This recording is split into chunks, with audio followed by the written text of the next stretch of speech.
Hello guys, আসসালামু আলাইকুম। সবাই কেমন আছেন? আশা করি সবাই ভালো আছেন। তো নতুন আরেকটি রেসিপির ভিডিও নিয়ে আপনাদের মাঝে আসলাম। তো চলুন ভিডিওটি শুরু করা যাক।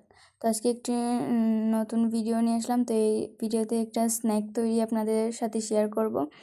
তো চলেন ভিডিওটি মানে কীভাবে আমরা স্ন্যাক্সটা বানাই তা আপনাদের সাথেও শেয়ার করি। তো এদিকে প্রথমে আমরা একটা রুটির যে ডোটা আছে ওই ডোটা আম্মা আগে থেকে তৈরি করে রেখেছেন। তো এটা কিন্তু একবারে সাধারণভাবেই। তো এটার ডোটা তৈরি করার পর এখন এগুলোকে রুটির মতো বেলে নিয়েছেন। তারপর অপর পাশে আম্মা আলুর ভর্তা করে রেখেছেন। তো আলুর ভর্তাকে কিন্তু আম্মা একটু বেজেওছেন।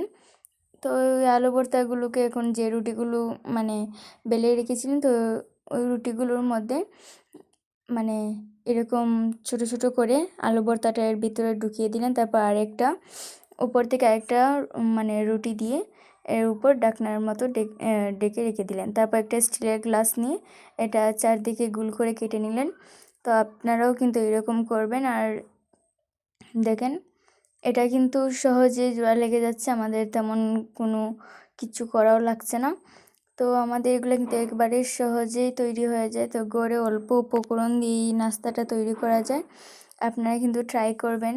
আর এটা খেতেও কিন্তু অসম্ভব মজা। তো আমাদের এগুলো তৈরি হয়ে গেছে। তো এরকম করে বাকিগুলো একসাথে তৈরি করে নেবেন।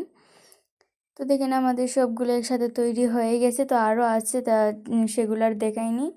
তো এগুলো দেখিয়েছি। তো এরকমভাবে তৈরি করে বাসায় কিন্তু আপনারা খাবেন। আর খেলে কিন্তু অবশ্যই আমাদের কমেন্টে বলে যাবেন যে কারা কারা এটা বানিয়েছেন। তো এবার এগুলোকে একটা প্যানে তেল দিয়ে এবার এগুলোকে দিয়ে দিলেন। তো দেখেন এগুলো কি সুন্দর ফুলছে। তো এগুলোকে কিন্তু লাল লাল করে এখন ভেজে নেবেন।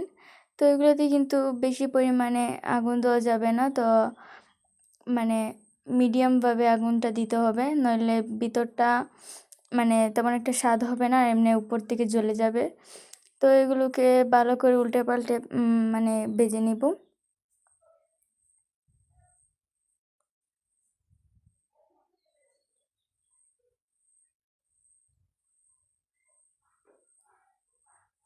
তো আমাদের এগুলো যথেষ্ট পরিমাণে ভাজা হয়ে গেছে।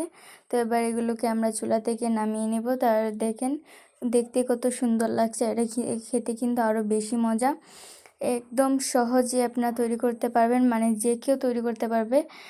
তো এই দেখেন আমাদের এগুলো তৈরি হয়ে গেছে। আর এটা সস দিয়ে খেলে কিন্তু আরও বেশি মজা লাগবে আর অনেকটা সফট হয়েছে।